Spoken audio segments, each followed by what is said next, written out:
Hi friends, welcome to GVK study circle. ఈ వీడియోలో August 6, 2026కి సంబంధించి వార్తలు నిలిచిన జాతీయ, అంతర్జాతీయ, రాష్ట్రీయ అంశాల గురించి, వార్తలు నిలిచిన వ్యక్తులు, అవార్డులు, పుస్తకాలు, మరి క్రీడా సంబంధిత సమాచారం ఒక్కొక్క అంశాన్ని వివరంగా తెలుసుకుందాం. అంతకంటే ముందుగా నిన్నటి డైలీ కరెంట్ అఫైర్స్ వీడియోలో అడిగిన ప్రశ్నకి వివరణతో కూడిన సమాధానాన్ని చూద్దాము. సో క్వశ్చన్ వచ్చేసి, ఇటీవల వార్తలు నిలిచిన ఒక అంతర్జాతీయ ప్రాముఖ్యత ఉన్న సదస్సు పైన అడగడం జరిగింది. ఆల్రెడీ మన డైలీ కరెంట్ అఫైర్స్ వీడియోలో డిస్కస్ చేసిన టాపిక్నే ప్రశ్నగా ఇచ్చాను. ప్రశ్నని మరొకసారి చూడండి. UNESCO world heritage committee 48th summit లేదా 48వ సమావేశము ఎప్పుడు, ఎక్కడ జరిగింది? ఈ సమావేశంలో కొత్తగా ఎన్ని ప్రాంతాలను యునెస్కో ప్రపంచ వారసత్వ జాబితాలో చేర్చడం జరిగింది? ఫస్ట్ ఆఫ్ ఆల్ ఈ సమ్మిట్కి సంబంధించి యునెస్కో బేసిక్ పాయింట్ చూడండి. United Nations Educational Scientific Cultural Organisation, UNESCO, United Nations Educational Scientific Cultural Organisation. ఈ సంస్థ ఐక్యరాజ్య సమితికి అనుబంధంగా పనిచేస్తోంది. సంస్థ స్థాపన ఎప్పుడు జరిగింది అంటే 1945 నవంబర్ 16న స్థాపన జరిగింది. ఈ సంస్థ యొక్క ప్రధాన కేంద్రం వచ్చేసేసి ప్యారిస్, ఫ్రాన్స్. సో ఫ్రాన్స్ దేశంలోని ప్యారిస్ కేంద్రంగా పనిచేస్తుంది. ఈ సంస్థకి ప్రస్తుతం డైరెక్టర్ జనరల్గా లేదా చీఫ్గా ఎవరు విధులు నిర్వర్తిస్తున్నారంటే ఖాలిద్ ఎల్ ఎనానీ గారు. ఖాలిద్ ఎల్ ఎనానీ పేరు గుర్తుంచుకోండి, తను ఈజిప్ట్ దేశస్థుడు. సో ఇది బేసిక్ పాయింట్స్ యునెస్కోకి సంబంధించి. యునెస్కో ప్రపంచవ్యాప్తంగా కూడా మన చరిత్ర, సంస్కృతి, వారసత్వానికి నిదర్శనంగా ఉన్న ప్రాంతాలను, కోటలను, కట్టడాలను గుర్తిస్తూ ఉంటుంది. వాటికి ఇంపార్టెన్స్ ఇస్తుంది. రకరకాల జాబితాల గురించి మనం చూస్తూ ఉంటాము. యునెస్కో వరల్డ్ హెరిటేజ్ సైట్స్ అని చెప్పేసేసి, UNESCO intangible cultural heritage list అని, UNESCO creative cities network list అని, టెంటేటివ్ లిస్ట్ అని, మ్యాన్ అండ్ బయోస్ఫియర్ ప్రోగ్రామ్ అని, ఇలాంటివి చూస్తూనే ఉంటాము. మరి యునెస్కోకి సంబంధించి ఒక వార్షిక సదస్సు అని చెప్పచ్చు, యాన్యువల్ సమ్మిట్ ఎవ్రీ ఇయర్ కూడా జరిగేది. ఈ సంవత్సరం కూడా జరిగింది. అలా ఈ సంవత్సరం జరిగిన UNESCO world heritage committee summit లేదా మీటింగ్ అనేది ఎన్నవ ఎడిషన్ అంటే 48th ఎడిషన్. 48వ ఎగ్జామినేషన్లో ఫోకస్ చేస్తారు. 48వ UNESCO world heritage committee meeting లేదా సమావేశం ఎప్పుడు జరిగింది? జూలై 19th ప్రారంభమైంది, 29th రోజున ముగిసింది. Schedule important. లొకేషన్ ఎక్కడ అంటే బుసాన్ నగరం, బుసాన్ వేదికగా జరిగింది. ఎక్కడుంది ఇది? రిపబ్లిక్ ఆఫ్ కొరియా లేదంటే సౌత్ కొరియా అంటాం మనము. ఎవరి అధ్యక్షతన జరిగిందంటే లీ బియాంగ్ హ్యూన్ గారు ఈ మీటింగ్కి, ఈ సదస్సుకి అధ్యక్షత వహించారు. ఇది 48th సమ్మిట్కి సంబంధించి. మరి నెక్స్ట్ ఇయర్ ఎక్కడ జరగబోతోంది? 2027 సంవత్సరంలో UNESCO world heritage committee meeting అనేది ఎక్కడ జరగబోతుంది అంటే తుర్కియేలో జరగబోతోంది. గుర్తుంచుకోండి, షెడ్యూల్ ఇంపార్టెంట్. ఈ సంవత్సరం జరిగిన సదస్సు ఏదైతే ఉంటుందో దాంతోపాటు నెక్స్ట్ స్టెప్ ఎక్కడ జరగబోతోంది, లాస్ట్ టైం ఎక్కడ జరిగింది. సో 48th అంటున్నాను. మరి 47th ఎక్కడ జరిగిందంటే ప్యారిస్లో జరిగింది. ప్యారిస్. ఇక్కడ సిగ్నిఫికెన్స్ ఉన్నది ఏదైనా గుర్తుంచుకోవాలంటే 46th గుర్తుంచుకోవాలి. 46th సమ్మిట్ 2024 సంవత్సరంలో ఎక్కడ జరిగిందంటే మన భారత ఆతిథ్యంలో జరిగింది. ఇలాంటివి ఖచ్చితంగా చూడాలి మీరు, ఓకేనా? ఇకపోతే యునెస్కో ప్రపంచవ్యాప్తంగా ఉన్న ప్రముఖ ప్రాంతాలు ఏవైతే ఉంటాయో, కల్చరల్ ఇంపార్టెన్స్ ఉన్నవి కానివ్వండి, న్యాచురల్ ఇంపార్టెన్స్ ఉన్నవి కానివ్వండి, లేదా మిక్స్డ్ సైట్స్ని కానివ్వండి, వరల్డ్ హెరిటేజ్ సైట్స్గా గుర్తించడం గురించి చూస్తాము. రీసెంట్గా జరిగిన 48వ యునెస్కో వరల్డ్ హెరిటేజ్ కమిటీ మీటింగ్లో తీసుకున్న నిర్ణయం ఏంటంటే ప్రపంచంలోని 25 ప్రాంతాలను వరల్డ్ హెరిటేజ్ సైట్స్గా గుర్తించడం జరిగింది యునెస్కో, ప్రపంచ వారసత్వ సంపదగా. ఇందులో ఒకటి మన భారతదేశం నుంచి ఉంది. ఏదది అంటే సారనాథ్ యొక్క ప్రాముఖ్యత, చరిత్ర ఇవన్నీ కూడా మనం చూసాము. సారనాథ్, ఇండియా. మరి ఆ గుర్తింపుతో మన భారతదేశంలో యునెస్కో వరల్డ్ హెరిటేజ్ సైట్స్ సంఖ్య 45కు చేరింది. 45 లింక్ చేసుకోండి. ఇకపోతే ఈ 25లో 19 ఏమో హిస్టారికల్ లేదా కల్చరల్ ఇంపార్టెన్స్ ఉన్నవి, ఒక 5 ఏమో న్యాచురల్ ఇంపార్టెన్స్ ఉన్నవి, న్యాచురల్, ఒకటేమో మిక్స్డ్ హెరిటేజ్ సైట్గా గుర్తించింది. ఈ గుర్తింపుతో ఈ సంవత్సరం 25 ప్రాంతాలను వరల్డ్ హెరిటేజ్ సైట్స్గా యునెస్కో గుర్తించింది కదా. మరి వీటి చేరికతో ప్రస్తుతం ప్రపంచంలో దాదాపు 173 దేశాల్లో వరల్డ్ హెరిటేజ్ సైట్స్ సంఖ్య 1273కు చేరింది. గుర్తుంచుకోండి, ఇదంతా కూడా ఎగ్జామినేషన్ పాయింట్ ఆఫ్ వ్యూలో ఇంపార్టెంట్. ఇవి రీసెంట్ గణాంకాలు ఇవి, ఓకేనా. ఇక యునెస్కోకి సంబంధించి వరల్డ్ హెరిటేజ్ కన్వెన్షన్ అనేది 1972లో జరిగింది. అలా వారసత్వ జాబితాని ఎప్పుడు ప్రారంభించింది వరల్డ్ హెరిటేజ్ సైట్స్ లిస్ట్ని యునెస్కో అంటే 1978 నుండి ప్రారంభించింది. ఇప్పటివరకు మన భారతదేశంలో వరల్డ్ హెరిటేజ్ సైట్స్ సంఖ్య ఎంతకు చేరింది? 45కు చేరింది. ఇది ఇంపార్టెంట్. ఇకపోతే యునెస్కో ఇచ్చే మరొక జాబితా ఉంటుంది. ఆ జాబితా ఏంటంటే ఇంటాంజిబుల్ కల్చరల్ హెరిటేజ్ లిస్ట్ అని. అందులో మన భారతదేశం ఇప్పటివరకు చేరిక 16కు చేరింది. ఇంకొకటి క్రియేటివ్ సిటీస్ నెట్వర్క్ లిస్ట్ అంటాము. అందులో మన భారతదేశం చేరిక ఇప్పటికి 9కి చేరింది, ఓకేనా. ఇక మ్యాన్ అండ్ బయోస్ఫియర్ ప్రోగ్రాంలో 13, ఇటువంటివన్నీ లింక్ చేసుకోండి, ఓకేనా. సో యునెస్కోకి సంబంధించి UNESCO world heritage committee 48th summit ఎక్కడ జరిగింది, ఓకేనా. సో ఇక్కడ అబ్జర్వ్ చేస్తే బుసాన్ సిటీలో, అది ఎక్కడ ఉంది? Republic of Korea, south Korea అంటాము, ఓకేనా. అక్కడ ఎగ్జిబిషన్ అండ్ కన్వెన్షన్ సెంటర్లో జరిగింది. ఈ ప్రాంతం పేరు అవసరం లేదు, నగరం పేరు గుర్తుంచుకోండి. ఎవరి అధ్యక్షతన జరిగింది? లీ బియాంగ్ హ్యూన్ అధ్యక్షతన జరిగింది, సౌత్ కొరియా. డేట్స్, ఓకేనా. ఈ సమావేశంలో భారత్ చెందిన ఉత్తరప్రదేశ్లోని వారణాసిలో ఉన్న ప్రాచీన బౌద్ధ క్షేత్రం సారనాథ్తో పాటు మొత్తం 25 ప్రాంతాలు యునెస్కో ప్రపంచ వారసత్వ జాబితాలో చేర్చింది. కొత్తగా చేర్చిన ప్రాంతాల్లో 19 cultural importance, 5 natural importance, 1 mixed heritage సైట్గా గుర్తింపు పొందినాయి. వీటి చేరికతో 173 దేశాల్లోని యునెస్కో ప్రపంచ వారసత్వ ప్రాంతాల సంఖ్య 1273కి చేరింది. Very very very important topic, ఓకేనా. సో యునెస్కోకి సంబంధించిన బేసిక్ పాయింట్స్, ఓకేనా. ఇదంతా ఓవరాల్గా మీకు చెప్పాను నేను, ఓకేనా. యునెస్కోకి ప్రస్తుతం డైరెక్టర్ జనరల్గా ఖాలిద్ ఎల్ ఎనానీ గారు విధులు నిర్వర్తిస్తున్నారు. తను ఏ దేశస్తుడు అంటారు? ఈజిప్ట్. గతంలో ఆడ్రూ అజల్ గారు ఉండే ఫ్రాన్స్ దేశస్తురాలు, ఓకేనా.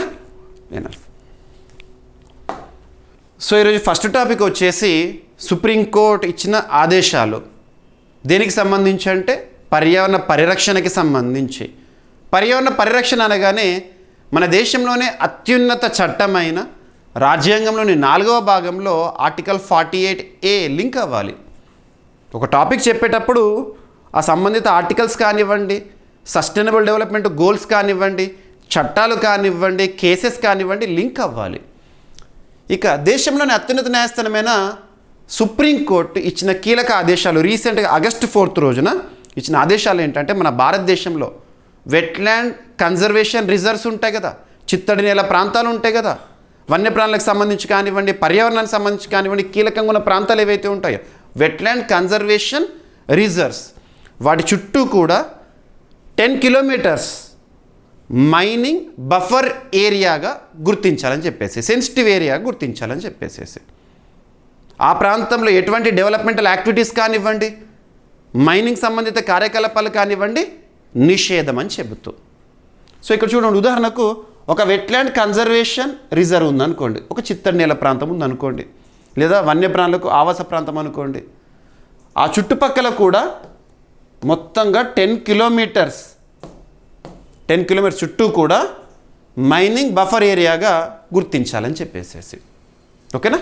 సో ఈ విధమైన ఆదేశాలు సుప్రీంకోర్టు ఇచ్చింది. Supreme court extends the 10 kilometre mining buffer to all wetland conservation reserves in India. August 4th రోజున ఈ తీర్పు. ఇక వెట్లాండ్ అనే పదం వినగానే మీకు ఒక టాపిక్ గుర్తుకు రావాలి. లాస్ట్ 2 days బ్యాక్ మన డైలీ కరెంట్ అఫైర్స్ వీడియోలో డిస్కస్ చేసిన టాపిక్, భారతదేశంలో రామ్సర్ చిత్తడి నేలల సంఖ్య, రామ్సర్ గుర్తింపు ఉన్న చిత్తడి నేలల సంఖ్య 101కి చేరింది. 101వది ఏంటది? గ్లాలేక్ లేదా గ్లోలేక్ ఎక్కడ ఉంది? అరుణాచల్ ప్రదేశ్లో. అరుణాచల్ ప్రదేశ్కి సంబంధించి దీని యొక్క ప్రత్యేకత ఏంటంటే అరుణాచల్ ప్రదేశ్లో మొట్టమొదటి రామ్సర్ చిత్తడి నేల గ్లాలేక్ లేదా గ్లోలేక్. లింక్ చేసుకోవాలి. ఎన్వైర్న్మెంట్ ప్రొటెక్షన్ యాక్ట్ లేదా పర్యావరణ పరిరక్షణ చట్టం 1986. సో ఇక్కడ లింక్ చేసుకోండి. భారత సుప్రీంకోర్టు దేశంలోనే అత్యున్నత న్యాయస్థానం సుప్రీంకోర్టు గురించి రాజ్యాంగంలో ఎక్కడ పేర్కొన్నారంటే part 5 the largest part in Indian constitution. Part 5లో ఆర్టికల్ 124 నుండి 147 వరకు మనం సుప్రీం జ్యుడిషియరీ గురించి చూస్తాం. ప్రస్తుతం సుప్రీంకోర్టుకి ప్రధాన న్యాయమూర్తిగా సుప్రీంకోర్టు చరిత్రలో 53వ ప్రధాన న్యాయమూర్తిగా ఉన్న వ్యక్తి ఎవరు? జస్టిస్ సూర్యకాంత్ గారు, హర్యానా రాష్ట్రం చెందినవారు. భారత సుప్రీంకోర్టు దేశంలోని అన్ని వెట్లాండ్ కన్జర్వేషన్ రిజర్వ్ల చుట్టూ 10 కిలోమీటర్ల గనుల నిషేధ మండలాన్ని ఏర్పాటు చేయాలని ఆదేశించింది.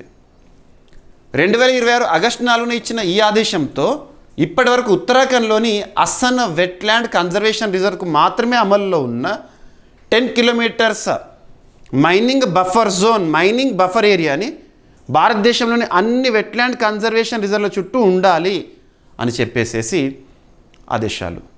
ఈ నిర్ణయం ద్వారా చిత్తడి నేల పర్యావరణ వ్యవస్థలను గనుల తవ్వకాల ప్రభావం నుంచి రక్షించడము, జీవ వైవిధ్యాన్ని సంరక్షించడం అనేది లక్ష్యంగా పెట్టుకున్నారు.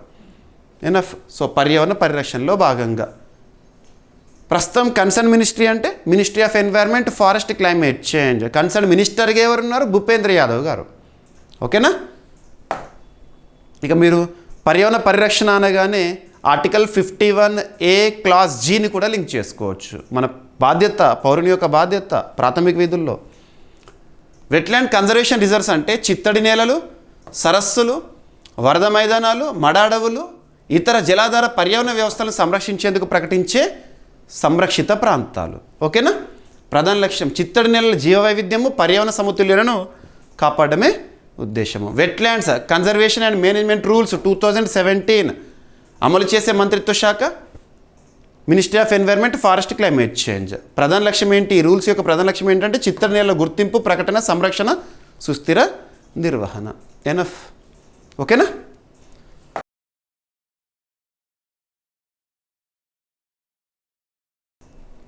ఇక వార్తలు నిలిచిన సదస్సులు, సమావేశాలపైన పోటీ పరీక్షల్లో రెగ్యులర్గా ప్రశ్న అడుగుతున్నారు.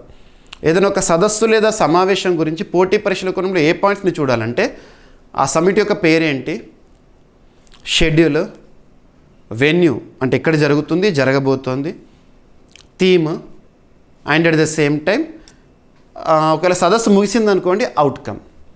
సో ఇక్కడ బ్రిక్స్కి సంబంధించి మీరు అబ్జర్వ్ చేయండి, every week at least 3 to 4 topics ఎక్స్క్లూజివ్గా బ్రిక్స్ సంబంధించినవి మనం డిస్కస్ చేస్తున్నాం. కారణం ఏంటంటే 2026 జనవరి 1వ తేదీన భారత్ బ్రిక్స్ కూటమికి అధ్యక్ష బాధ్యతలను అధికారికంగా స్వీకరించింది. ఈ సంవత్సరం పొడవునా బ్రిక్స్కి అధ్యక్ష బాధ్యతలను మన భారతదేశం నిర్వర్తిస్తోంది. బ్రిక్స్ కూటమికి అధ్యక్షత మనము. సో కొన్ని కూటములు అధ్యక్ష బాధ్యతల గురించి చూడండి. ఉదాహరణకు G20 అన్నాం అనుకోండి, అగ్రదేశం అమెరికా ఉంది అధ్యక్ష బాధ్యతలు ఈ సంవత్సరంలో. G7 అన్నాం అనుకోండి, ఫ్రాన్స్. బిమ్స్టెక్ అన్నాం అనుకోండి, మన పొరుగు దేశం బంగ్లాదేశ్. ఇలా లింక్ చేసుకోవాలి. సో బ్రిక్స్కి సంబంధించి అధికారికంగా మనం థీమ్ని కూడా ప్రకటించాము 2026 జనవరి నెలలో. ఆ థీమ్ ఏంటి? Building for resilience, innovation, cooperation and sustainability. ఇక బ్రిక్స్ సంబంధించి ministerial meetings, different segmental meetings అనేవి తరచూ జరుగుతున్నాయి. మనం ఒక నెలలో కనీసం ఒక 10 సమావేశాలు చూస్తున్నాము. కానీ శిఖరాగ్ర సదస్సు ఎప్పుడు జరగబోతోందంటే సెప్టెంబర్ 12-13 తేదీల్లో.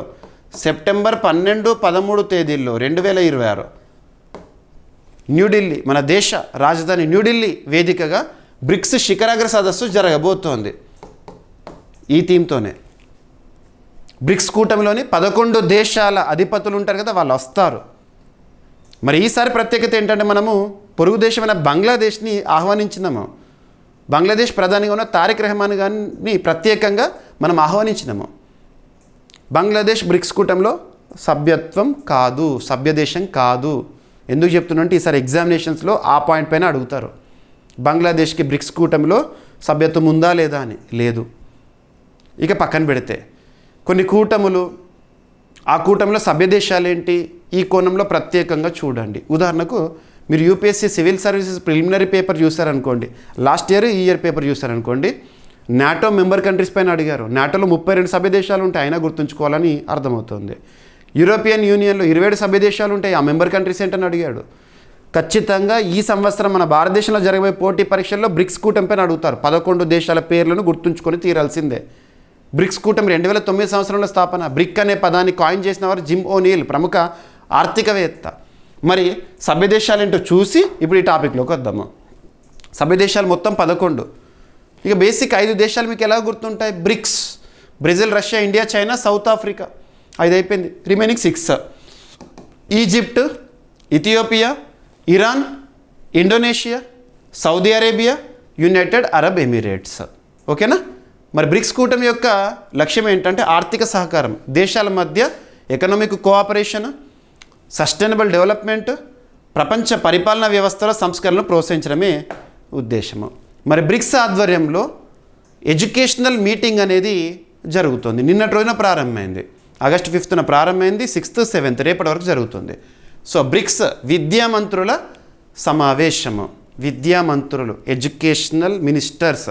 ఈ బ్రిక్స్ కూటమిలోని 11 దేశాలనే కదా, ఆయా విద్యాశాఖ మంత్రులు హాజరవుతారు అన్నట్టు. మరి భారతదేశంలో విద్యాశాఖ మంత్రిగా ప్రస్తుతం ఎవరు విధులు నిర్వర్తిస్తున్నారంటే, జూలై మంత్ ఎండ్లో ధర్మేంద్ర ప్రధాన్ గారు రాజీనామా చేశారు. తన స్థానంలో విద్యా మంత్రిత్వ శాఖ బాధ్యతలను ఎవరు చూస్తున్నారు ప్రస్తుతం? ప్రహ్లాద్ జోషి గారు. సో తన అధ్యక్షతన ఈ సమావేశము. ఓకేనా? సో బ్రిక్స్ 2026 అధ్యక్ష దేశంగా భారత్ 2026 ఆగస్టు 5 నుండి 7 తేదీల్లో ఒడిశాలోని భువనేశ్వర్లో 13వ బ్రిక్స్ ఎడ్యుకేషన్ మినిస్టర్స్ మీటింగ్ని నిర్వహిస్తోంది. ఈ సమావేశాలను విద్యా మంత్రిత్వ శాఖ నిర్వహిస్తోంది. ఓకేనా? బ్రిక్స్ సభ్య దేశాల విద్యామంత్రులు, సీనియర్ అధికారులు, ప్రతినిధులు ఈ సమావేశాల్లో పాల్గొంటున్నారు. విద్య, పరిశోధన, నవకల్పనలు, నైపుణ్యాభివృద్ధి, డిజిటల్ విద్య, విద్యా సహకారాన్ని బ్రిక్స్ దేశాల మధ్య మరింత బలోపేతం చేయడమే ఈ సమావేశాల యొక్క ప్రధాన లక్ష్యం అంట. ఓకేనా? సో నెక్స్ట్ టాపిక్ వచ్చేసి ఎకనమీ సబ్జెక్ట్లో భాగంగా ద మోస్ట్ ఇంపార్టెంట్ టాపిక్. మనం ఎవ్రీ 2 monthsకి ఒకసారి RBI monetary policy committee meeting గురించి డిస్కస్ చేస్తాము. ఎందుకు డిస్కస్ చేస్తామంటే RBI monetary policy committee meeting అనేది 2 నెలలకోసారి జరుగుతుంది కాబట్టి ఆ సమావేశంలో, ఆ మీటింగ్లో తీసుకున్న కీలక నిర్ణయాలు ఏంటి, ఇవి పోటీ పరీక్షల కోణంలో చాలా ఇంపార్టెంట్. మరి ఆగస్టు 5th 2026 రోజున RBI monetary policy committee meeting జరిగింది. అందులో తీసుకున్న నిర్ణయాలు, రెపో రేటుని మరొకసారి 5.25% వద్దే కొనసాగిస్తోంది ఆర్బీఐ. రెపో రేట్ అంటే ఏంటి, ఎస్ఎల్ఆర్ అంటే ఏంటి, సిఆర్ఆర్ ఏంటి, ఆర్ఆర్ఆర్ ఏంటి, ఇటువంటి అడుగుతారు ఎగ్జామినేషన్లో. వాటి గురించి తెలుసుకునే ముందు ఆర్బీఐకి సంబంధించి, RBI reserve bank of India, భారతదేశంలో బ్యాంకులకే bank, apex bank, supreme bank. సింపుల్గా చెప్పాలంటే రెగ్యులేటరీ బ్యాంక్. అంటే భారతదేశంలో బ్యాంకింగ్ వ్యవస్థ నిర్వహిస్తుంది, నియంత్రిస్తుంది. ఆర్బీఐ 1935 ఇయర్లో స్థాపన జరిగింది. ఆర్బీఐ యాక్ట్ 1934 ముంబై కేంద్రంగా పనిచేస్తుంది. మరి ఆర్బీఐకి ప్రస్తుతం గవర్నర్గా సంజయ్ మల్హోత్రా గారు విధులు నిర్వర్తిస్తున్నారు. తన అధ్యక్షతన RBI monetary policy committee meeting. ఈ మీటింగ్లో తీసుకున్న కీలకమైన నిర్ణయం ఏంటంటే రెపో రేట్ని మరొకసారి 5.25% వద్దే కొనసాగించడము. ఇక కొన్ని రేట్స్ చూడండి, కాన్సెప్ట్ చెప్తాను. ప్రస్తుతం రెపో రేట్ మీకు బ్యాంకింగ్ ఎగ్జామినేషన్స్కి ప్రిపేర్ అవుతున్న ఆస్పిరెంట్స్ ఎవరైతే ఉంటారో వాళ్ళకు ఈ గణాంకాలు ఇంపార్టెంట్. గ్రూప్స్ ఎగ్జామినేషన్స్, ఎస్ఐపిసి ఎగ్జామినేషన్స్కి ప్రిపేర్ అవుతున్న వాళ్ళు ఎవరైతే ఉంటారో వాళ్ళకి కాన్సెప్ట్ ఇంపార్టెంట్. ఒక 2 చెప్తాను. సో రెపో రేట్ ఏమో ప్రస్తుతం భారతదేశంలో 5.25%, స్టాండింగ్ డిపాజిట్ ఫెసిలిటీ వచ్చేసి 5%, మార్జినల్ స్టాండింగ్ ఫెసిలిటీ వచ్చేసి 5.50%, బ్యాంక్ రేట్ వచ్చేసి 5.50%, రివర్స్ రెపో రేట్ వచ్చేసి 3.35%, క్యాష్ రిజర్వ్ రేషియో వచ్చేసి CRR 3%, statutory liquidity ratio SLR వచ్చేసేసి 18%. సో ఇప్పుడు కాన్సెప్ట్ చూద్దాము. ఎస్ఎల్ఆర్ అంటే ఏంటి? Statutory liquidity ratio. స్టాచ్యుటరీ చట్టబద్ధంగా ఒక కమర్షియల్ బ్యాంకు తన వద్ద ఉంచుకోవాల్సిన liquidity, the amount that is kept with the commercial bank itself as guided by RBI. ఎంత ఉండాలి ఆ లిక్విడ్ అనేది ఆర్బీఐ డిసైడ్ చేస్తుంది. ప్రస్తుతం 18% ఎస్ఎల్ఆర్. క్యాష్ రిజర్వ్ రేషియో అంటే the amount that is kept by commercial bank to RBI. RBI వద్ద ఒక commercial bank చట్టబద్ధంగా ఉంచాల్సిన నగదు నిల్వలు అదెంత ఉండాలని ఎవరు డిసైడ్ చేస్తారు? ఆర్బీఐ డిసైడ్ చేస్తుంది. ఇక రెపో రేట్, ఇందాక మీకు నేను ఆర్బీఐ గురించి చెప్పినప్పుడు బ్యాంకులకే బ్యాంక్ అన్నాను. ఉదాహరణకు మనకి లోన్ కావాలనుకోండి, డబ్బులు కావాలనుకోండి, ఎక్కడికి వెళ్తాము? ఒక కమర్షియల్ బ్యాంక్ దగ్గరికి వెళ్తాము. మనకు లోన్ ఇస్తుంది, ప్రాసెస్ అంతా చూస్తాము. మరి బ్యాంకులకే లోన్ కావాలి, బ్యాంకుకే డబ్బు కావాలంటే బ్యాంక్ ఎక్కడికి వెళ్తుంది? ఆర్బీఐ దగ్గరికి వెళ్తుంది. మరి ఆర్బీఐ దగ్గర ఒక బ్యాంకు తీసుకున్న ఏదైతే రుణం ఉంటుందో, డబ్బులు ఉంటాయో, ఆ లిక్విడ్ ఉంటుందో దానికి ఇంట్రెస్ట్ కట్టాలి కదా. ఆ ఇంట్రెస్ట్ని అంటే ఒక కమర్షియల్ బ్యాంక్ ఆర్బీఐకి చెల్లించే ఇంట్రెస్ట్ని బ్యాంకింగ్ టర్మినాలజీలో రెపో రేట్ అంటాము. కొన్ని సందర్భాల్లో ఆర్బీఐ కమర్షియల్ బ్యాంకుల నుండి డబ్బులు తీసుకుంటుంది లిక్విడ్ని. మరి అందుకోసం ఆర్బీఐ కమర్షియల్ బ్యాంకుకి ఇంట్రెస్ట్ పే చేయాలి కదా. దాన్ని ఏమంటామంటే రివర్స్ రెపో రేట్. రెపో రేట్కి రివర్స్ అన్నట్టు గుర్తుంచుకోండి. సో ఇటువంటి కాన్సెప్ట్ చూడండి, మీకు వాడుక భాషలో చెప్పాను, మీరు ఎకానమీ టర్మినాలజీలో భాగంగా నేర్చుకోండి. ఓకేనా? సులభంగా అర్థం చేసుకోవాల్సిన కాన్సెప్ట్. ఇక బ్యాంకు యొక్క బాధ్యత, ముఖ్యంగా RBI reserve bank of India బాధ్యత ఏంటంటే భారతదేశంలో ఆర్థిక వ్యవస్థను అబ్జర్వ్ చేస్తూ ఉంటుంది. ఉదాహరణకు ఇన్ఫ్లేషన్ పెరిగిందనుకోండి, ఈ రేట్ ఏదైతుందో అందులో కీలక నిర్ణయం తీసుకుంటుంది. Inflation, too much money chasing two few goods. ఈ వస్తువు, ఈ పెన్ను 10 ఏళ్ల కింద 10 రూపాయలు ఉందనుకోండి, అదే పెన్ను ఇప్పుడు 100 రూపాయలు పలుకుతుంది అనుకోండి. పెన్నులో మార్పు లేదు, పెన్నుని కొనడానికి ఉన్న డబ్బుల విలువలో మార్పు వచ్చింది. పెన్నుకు విలువ పెరిగింది, సింపుల్గా డబ్బులకు విలువ తగ్గింది. దీన్ని ఇన్ఫ్లేషన్ అంటాము. ఇన్ఫ్లేషన్, ద్రవ్యోల్బణము. ఓకేనా? సో ఇక్కడ ఆర్బీఐ తీసుకున్న కీలక నిర్ణయాలు. నిన్నటి రోజున reserve bank of India repo రేట్ను 5.25% వద్దే యథాతథంగా కొనసాగించింది. 2026-27 ఆర్థిక సంవత్సరానికి వినియోగదారుల ధరల సూచి ఆధారిత ద్రవ్యోల్బణ అంచనాను 5.1% నుంచి 5%కి తగ్గించింది. ఓకేనా? సిపిఐ కన్జ్యూమర్ ప్రైస్ ఇండెక్స్ని ఎంత నుండి ఎంతకు తగ్గించింది అంటారు. కోర్ ద్రవ్యోల్బణ అంచనాను 4.7% నుంచి 4.3%కి తగ్గించింది ద్రవ్యోల్బణం. ఇందాక డెఫినేషన్ చెప్పాను. ఇక 2026-27 ఆర్థిక సంవత్సరానికి GDP, gross domestic product, it is the final value of all the goods and services that are produced within the boundaries of the particular country for the given financial year. ఒక ఆర్థిక సంవత్సర కాలంలో ఒక దేశ సరిహద్దు లోపల ఉత్పత్తి అయ్యే అంతిమ వస్తు సేవల విలువనే ఆ దేశ జీడిపి అంటాం కదా, స్థూల దేశీయోత్పత్తి అంటాం కదా. అది 6.6%గా జూన్లో అంచనా వేశారు. ఈ ఆర్థిక సంవత్సరంలో మన ఆర్థిక వృద్ధిని దాని కాస్త 6.7%కి పెంచింది ఆర్బీఐ బేస్ రేట్. ఓకేనా? సో ప్రస్తుతం వచ్చేసేసి మనకు బేస్ ఇయర్ వచ్చేసేసి 2022-2023.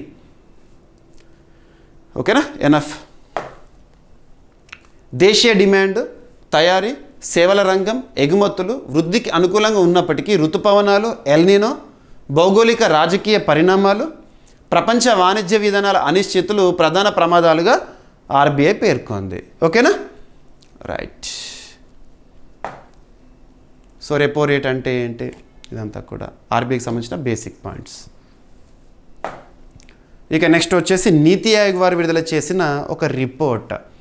ఫస్ట్ కాన్సెప్ట్ చూడాలి. అభ్యర్థులు ఒక విషయాన్ని గుర్తుంచుకోండి, రానున్న ఏ పోటీ పరీక్ష అయినా, ఏ స్థాయి పోటీ పరీక్ష అయినా నీతి ఆయోగ్కి సంబంధించి ప్రశ్నలు లేకుండా ప్రశ్నపత్రమే ఉండదు. వారు విడుదల చేసే నివేదికల గురించి కానివ్వండి, సూచనల గురించి కానివ్వండి, రోడ్ మ్యాప్స్ గురించి కానివ్వండి, నీతి ఆయోగ్ సభ్యులపైన కానివ్వండి, మనం క్వశ్చన్స్ని ఎక్స్పెక్ట్ చేసి తీరాల్సిందే. సో నీతి ఆయోగ్ సంబంధించిన basic points. NITI Aayog, national institution for transforming India. National institution for transforming India, నీతి ఆయోగ్. ఓకేనా? నీతి ఆయోగ్ అనేది 2015 సంవత్సరం జనవరి 1వ తేదీన అప్పటి వరకు పనిచేసిన ప్రణాళిక సంఘం స్థానంలో, ప్లానింగ్ కమిషన్ స్థానంలో అమల్లోకి వచ్చి పనిచేస్తుంది. మరి నీతి ఆయోగ్ అనేది కాన్స్టిట్యూషనల్ బాడీ కాదు, స్టాచ్యుటరీ బాడీ కాదు. కాన్స్టిట్యూషనల్ బాడీ అంటే రాజ్యాంగంలో నీతి ఆయోగ్ గురించి ప్రస్తావన లేదు కాబట్టి రాజ్యాంగబద్ధ సంస్థ కాదు. స్టాచ్యుటరీ కాదు, మరి నీతి ఆయోగ్ సంబంధించిన చట్టం ఉందంటే లేదు కాబట్టి చట్టబద్ధ సంస్థ కూడా కాదు. మరి నీతి ఆయోగ్ ఎలా ఏర్పడే పనిచేస్తుందంటే క్యాబినెట్ రిజల్యూషన్, కేంద్ర మంత్రిమండలి తీర్మానం మాత్రంగా ఏర్పడే పనిచేస్తున్న ఒక అడ్వైజరీ బాడీ మాత్రమే. మరి నీతి ఆయోగ్కి ఎక్స్ అఫిషియో చైర్పర్సన్గా ఎవరు ఉంటారంటే ప్రైమ్ మినిస్టర్ గారు ఉంటారు. Prime minister. ఎక్స్ అఫిషియో అంటే ఎవరైతే ప్రధానమంత్రి ఉంటారో తనే నీతి ఆయోగ్ చైర్పర్సన్. ఉదాహరణకు నీతి Aayog governing council meeting 11th జరిగింది రీసెంట్గా జూన్ మంత్లో. ఎవరి అధ్యక్షతన? నీతి ఆయోగ్ చైర్పర్సన్ ఆధ్వర్యంలో. ఇక నీతి ఆయోగ్కి వైస్ చైర్పర్సన్ ప్రస్తుతం ఎవరున్నారంటే వెస్ట్ బెంగాల్ రాష్ట్రానికి చెందిన అశోక్ కుమార్ లాహిరి గారు. ప్రస్తుతం నీతి ఆయోగ్ సీఈఓగా అనురాగ్ జైన్ గారు విధులు నిర్వర్తిస్తున్నారు. రీసెంట్గా నూతన నియామకం గురించి చూసాము. మరి నీతి ఆయోగ్ వారు రీసెంట్గా ఆగస్టు 5, 2026 రోజున రిలీజ్ చేసిన ఒక రిపోర్ట్ పేరేంటంటే, రిపోర్ట్ గురించి చూస్తున్నప్పుడు ఆ రిపోర్ట్ నేమ్ ఏ లాంగ్వేజ్లో ఉంటే అదే లాంగ్వేజ్లో గుర్తుంచుకోవాలి. Reimagining care strategies for empowering care givers in Viksit Bharat 2047. Viksit Bharat అంటే ఏంటి? మన భారతదేశానికి స్వాతంత్రం వచ్చి 100 సంవత్సరాల అద్భుత గడియలను చూడబోతున్న సందర్భం 2047 నాటికి అప్పటికి సాధించాల్సిన లక్ష్యాలను మన భారత ప్రభుత్వం నిర్దేశించింది. అందులో భాగంగా ఓకేనా. సో కేర్ గివర్స్కి సంబంధించి, కేర్ గివర్స్ ఎంపవర్మెంట్కి సంబంధించి నీతి ఆయోగ్ విడుదల చేసిన కొన్ని గైడ్లైన్స్ రిపోర్ట్ రూపంలో ఈ పేరుతో నివేదికను నీతి ఆయోగ్ రిలీజ్ చేసింది. దీని లక్ష్యం వ్యవస్థీకృత వృత్తిపరమైన ప్రపంచ స్థాయి సంరక్షణ సేవల సిబ్బందిని తీర్చిదిద్దడం, కేర్ గివర్స్ని ప్రపంచ స్థాయిలో తీర్చిదిద్దడము. ఈ నివేదిక సంరక్షణ సేవలను కేర్ గివర్ సంబంధించి సాంప్రదాయ కుటుంబ బాధ్యత నుంచి నియంత్రిత గౌరవప్రదమైన వృత్తిగా మార్చి వికసిత భారత్ 2047 లక్ష్యాల్లో కీలక భాగంగా తీర్చిదిద్దాలని సూచించింది. ఈ నివేదికలో national care giving council, national care giving qualification framework, national care giver registry ఏర్పాటు చేయాలని నీతి ఆయోగ్ సిఫార్సు చేసింది. వీటిని ఏర్పాటు చేయాలంట టు ఎంపవర్ కేర్ గివర్స్. ఓకేనా. సంరక్షణ సేవల వృత్తిపరమైన అభివృద్ధి, సామాజిక భద్రత, సంక్షేమం, అలాగే ఆరోగ్యము, సామాజిక, ఆర్థిక, డిజిటల్ రంగాల్లో సమగ్ర చర్యలు చేపట్టాలని నీతి ఆయోగ్ సూచించింది ప్రభుత్వానికి. దేశీయ అవసరాలతో పాటు ప్రపంచవ్యాప్తంగా పెరుగుతున్న సంరక్షణ సేవలు అవసరాలను తీర్చగల శిక్షణ పొందిన నిపుణులను తయారు చేసి, కేర్ గివర్స్ని తయారు చేసి భారత్ను ప్రపంచ సంరక్షణ సేవల కేంద్రంగా తీర్చిదిద్దాలని నివేదిక పేరింది. ఇది అంతా కూడా కేర్ గివర్స్ ఇటువంటి సేవా రంగానికి సంబంధించింది. రైట్. నీతి ఆయోగ్ సంబంధించిన బేసిక్ పాయింట్స్ గుర్తుంచుకోండి. నీతి ఆయోగ్లో ప్రస్తుతం 7 ఫుల్ టైం మెంబర్స్ ఉన్నారు. వాళ్ళు ఎవరెవరు ఉన్నారో వారందరి గురించి కూడా రీసెంట్గా మనం డిస్కస్ చేసాము. ఇక నెక్స్ట్, ప్రపంచంలోనే మొట్టమొదటి, తొలి, అతిపెద్ద, అతి చిన్న, అతి పొడవైన ఇలాంటి ప్రత్యేక పదాలతో కూడిన కరెంట్ అఫైర్స్ని మనం సూపర్లేటివ్స్గా చూస్తున్నాము. సో సూపర్లేటివ్ టాపిక్స్ని మ్యాక్సిమం సింగిల్ లైన్లో గుర్తుపెట్టుకునే ప్రయత్నం చేయండి. సో ప్రపంచంలోని తొలి టన్నెల్ బోరింగ్ బ్లాస్టింగ్ యంత్రాన్ని అభివృద్ధి చేసిన దేశం ఏది అంటారు? ప్రపంచంలోనే తొలి టన్నెల్ బోరింగ్ మరియు బ్లాస్టింగ్ రెండు పనులు చేసి ఒక యంత్రం చైనా దేశం అభివృద్ధి చేసింది. దాని పేరేంటి? అభివృద్ధి చేసిన సంస్థ ఏంటి? సో చైనా బోరింగ్, బ్లాస్టింగ్ రెండింటిని నిర్వహించగల ప్రపంచంలో తొలి టన్నెల్ బోరింగ్ అండ్ బ్లాస్టింగ్ మెషిన్ని అభివృద్ధి చేసింది.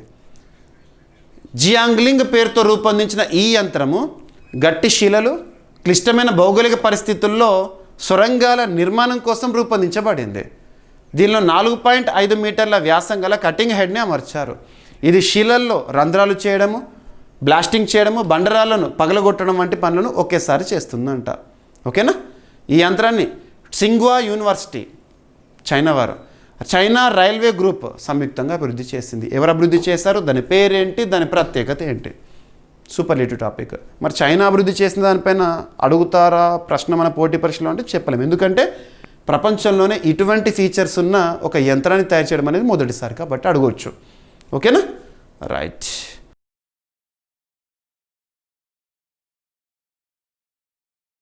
సో పర్సన్స్ ఇన్ న్యూస్లో భాగంగా మొట్టమొదటి, తొలి అనే పదాలతో ఇటీవల కాలంలో ఎవరైతే వార్తలు నిలిచారో వారిపైన ప్రత్యేక శ్రద్ధ చూపండి. వాళ్ళ గురించి అడుగుతారు పోటీ పరీక్షల్లో.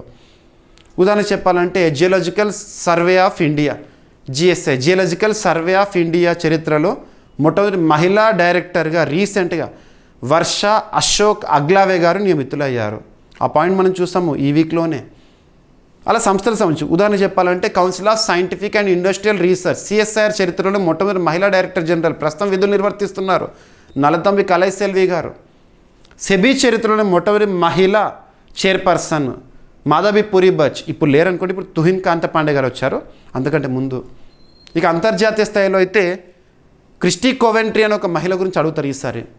ఇంటర్నేషనల్ ఒలింపిక్ కమిటీ 130 సంవత్సరాల పైగా చరిత్ర ఉన్న ఐఓసికి మొదటి మహిళా చైర్పర్సన్ క్రిస్టీ కొవెంట్రీ గారు ఉన్నారు. ప్రస్తుతం జింబాబ్వే దేశస్తురాలు క్రీడాకారిణి.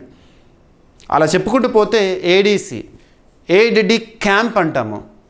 ఎయిడ్ డి క్యాంప్ ఏడీసీ పదవి గురించి ఆల్రెడీ మనము లాస్ట్ వీక్లో డిస్కస్ చేసాము. భారత రాష్ట్రపతికి మొట్టమొదటి మహిళ ఏడీసీగా ఇండియన్ ఆర్మీ నుండి నవ్య షెకావత్ గారు వచ్చారని చెప్పేసేసి ఆ కంటెక్స్ట్లో చెప్పాను. ఏడీసీ పదవి బాధ్యతలు ఏంటంటే కొందరు ప్రముఖులకు సంబంధించి వాళ్ళ ప్రోటోకాల్ని నిర్వహించడం ఇటువంటివి చూసుకుంటారు, వేడుకల సందర్భంగా కానివ్వండి. అలా ప్రస్తుతం ఇండియన్ ఆర్మీ చీఫ్ ఎవరున్నారు? ధీరజ్ సేత్ గారు కదా. సో త్రివిధ దళాలు గుర్తుంచుకోండి. ఆర్మీ చీఫ్గా ధీరజ్ సేత్ గారు ఉన్నారు, నూతనంగా వచ్చారు నియామకము. నేవీ చీఫ్గానేమో కృష్ణ స్వామినాథన్ గారు, ఎయిర్ ఫోర్స్ చీఫ్గానేమో ఎయిర్ మార్షల్ ఏపీ సింగ్ గారు, త్రివిధ దళాల సమన్వయాధికారి చీఫ్ ఆఫ్ డిఫెన్స్ స్టాఫ్ అంటాం, ప్రస్తుతం 3వ వ్యక్తి ఉన్నారు మన భారతదేశంలో, ఎన్ఎస్ రాజా సుబ్రహ్మణ్య గారు, గుర్తుంచుకోండి. ఐసీజీ విషయానికి వస్తేనేమో పరమేశ్వరమణి గారు, లింక్ చేసుకోండి. సో ఇప్పుడు భారత సైన్యాధిపతి ఎవరు? ధీరజ్ సేత్ గారు కదా. తనకి మొట్టమొదటిసారి ఒక మహిళా ఏడీసీగా నియామకం ఎవరయ్యారంటే కెప్టెన్ శివాని గారు. కామన్గా ఆర్మీ చీఫ్కి ఏడీసీ ఉంటారు, కానీ ఏడీసీలో ఇప్పటివరకు ఎవరైనా కూడా పురుషులు. కానీ మొట్టమొదటిసారి ఆర్మీ చీఫ్కి ఏడీసీగా ఒక మహిళ ఎవరంట? శివాని. డేటా గుర్తుంచుకోండి. సో కెప్టెన్ శివాని భారత సైన్యాధిపతికి ఏడిడి క్యాంప్గా నియమితులైన తొలి మహిళా అధికారినిగా చరిత్ర సృష్టించారు. ఖచ్చితంగా అడుగుతారు మొట్టమొదటి తొలి అనే పదాలతో మహిళ న్యూస్లో ఇటీవల ఉన్నవారు ఎవరైతే చూడాలి. సో ఈ నియామకం భారత సాయుధ దళాల్లో మహిళల పాత్ర విస్తరణలో కీలక మైలురాయిగా నిలిచింది. ఈ విజయం మహిళలకు నాయకత్వ బాధ్యతల్లో సమాన అవకాశాలు కల్పించాలనే భారత సైన్య నిబద్ధతను ప్రతిబింబిస్తుంది. ఈ నియామకం సాయుధ దళాల్లో సేవ చేయాలనుకునే మహిళలకు మరింత స్ఫూర్తిదాయకంగా నిల్వనుంది. ఎయిడ్ డి క్యాంప్ సీనియర్ సైన్యాధికారి కానివ్వండి లేదా రాజ్యాంగ పదవిలో ఉన్న ప్రముఖులు, రాష్ట్రపతి, గవర్నర్, వీళ్లకు ఏడీసీలు ఉంటారు. రాష్ట్రపతికి అయితే 5 ఉంటారు. ఇండియన్ ఆర్మీ నుండి 3 ఉంటారు, నేవీ నుండి 1 ఉంటారు, ఎయిర్ ఫోర్స్ నుండి 1 ఉంటారు. అలాగా ఓకేనా? రైట్. సో ఈరోజు ప్రశ్న ఆల్రెడీ మనం నిన్నటి డైలీ కరెంట్ అఫైర్స్ వీడియోలో డిస్కస్ చేసిన టాపిక్ ఇది. కాస్పార్ విక్రమ్ సారాభాయ్ మెడల్ 2026కి ఎంపికైన తొలి భారతీయ మహిళగా ఎవరు నిలిచారు? ఈ ప్రతిష్టాత్మక పురస్కారాన్ని ఎవరు ప్రకటిస్తారు ఎవ్రీ ఇయర్ కూడా? ఇక ఈరోజు టాపిక్స్ని మనం క్విక్ రివిజన్ చేస్తే నిన్నటి డైలీ కరెంట్ అఫైర్స్ వీడియోలో అడిగిన ప్రశ్నకి కంప్లీట్ ఎక్స్ప్లెనేషన్ ఇచ్చాను. ఇక ఫస్ట్ టాపిక్ వచ్చేసి చిత్తడి నేలల చుట్టూ 10 కిలోమీటర్ల గనుల నిషేధ మండలం ఏర్పాటు చేయాలని సుప్రీంకోర్టు ఆదేశం జారీ చేసింది. Mining buffer to all wetland conservation reserves. Mission clouded leopard ఈ కార్యక్రమాన్ని ఏ రాష్ట్ర ప్రభుత్వం ప్రారంభించిందంటే మేఘాలయ రాష్ట్ర ప్రభుత్వం. మేఘాలయ రాష్ట్ర అధికారిక జంతువు ఈ క్లౌడెడ్ లెపర్డ్. ప్రత్యేకత 2025లో దేశంలో అత్యధికంగా 20,138 అవయవ మార్పిడి శస్త్రచికిత్సలు జరిగినాయని నొట్టవారు విడుదల చేసిన గణాంకాలు national organ and tissue transplant organisation. So బ్రిక్స్కి సంబంధించిన సదస్సు భువనేశ్వర్లో 13th edition of BRICS education ministers summit 13వ బ్రిక్స్ విద్యామంత్రుల సమావేశానికి భారత ఆతిథ్యం. ఇక్కడ భువనేశ్వర్, ఒడిషా. రెపో రేట్ని 5.25% వద్ద యథాతథంగా కొనసాగించింది RBI monetary policy committee meeting గురించి చూసాము. సంరక్షణ సేవల రంగంపై కేర్ గివర్స్ సంబంధించి నీతి ఆయోగ్ విడుదల చేసిన నివేదిక. రిపోర్ట్ పేరేంటి? Reimagining care strategies for empowering care givers in Viksit Bharat at 2047. ప్రపంచంలోనే తొలి టన్నెల్ బోరింగ్ బ్లాస్టింగ్ యంత్రాన్ని అభివృద్ధి చేసింది China. India's first telomere to telomere reference genome of pigeon pea కందులకు సంబంధించి ఆశా వెరైటీ కందుల పైన జరిగిన పరిశోధన. కృత్రిమ మేధస్సుతో కూడిన డయల్ 112 అత్యవసర సేవలను ప్రారంభించింది తెలంగాణ పోలీస్ డిపార్ట్మెంట్. భారత సైన్యాధిపతికి తొలి మహిళా ఎయిడ్ డి క్యాంప్గా కెప్టెన్ శివాని గారు నియమితులయ్యారు. ప్రత్యేకత ఏంటి? ఈరోజు ప్రశ్న కాస్పార్ విక్రమ్ సారాభాయ్ మెడల్ 2026కి ఎంపికైన తొలి భారతీయ మహిళగా ఎవరు నిలిచారు? ఈ ప్రతిష్టాత్మక పురస్కారాన్ని ఎవరు ప్రకటిస్తారు? ఓకేనా? సో ఇవి ఫ్రెండ్స్ ఈరోజు కరెంట్ అఫైర్స్లో భాగంగా మనం డిస్కస్ చేసిన టాపిక్స్. కంప్లీట్ వీడియో మాత్రం మీకు జీవీకే స్టడీ సర్కిల్ యాప్లో, so GVK study circle app ఇప్పటివరకు ఇన్స్టాల్ చేసుకొని వారు ఎవరైనా ఉంటే ఇన్స్టాల్ చేసుకోండి. మన యాప్లో CA 360 2026 కోర్సులో కంప్లీట్ క్లాస్ ఉంటుంది. ఈ క్లాస్లో ఇచ్చిన ఎక్స్ప్లెనేషన్ ఏదైతే ఉంటుందో అదంతా కూడా మీకు స్క్రిప్ట్ రూపంలో తెలుగు మీడియం అభ్యర్థుల కోసం తెలుగులోను, ఇంగ్లీష్ మీడియం అభ్యర్థుల కోసం ఇంగ్లీష్లోనూ ఉంటుంది. మంత్లీ రౌండ్ ఆఫ్ వీడియోస్ ఉంటాయి. మంత్లీ మ్యాగజైన్ తెలుగులోను ఇంగ్లీష్లోనూ అవైలబుల్గా ఉంటుంది. Special videos including PDFs, short duration videos, one liner current affairs ఇవన్నీ కూడా మీకు CA 360 కోర్సులో ఉంటాయి. ఓకేనా?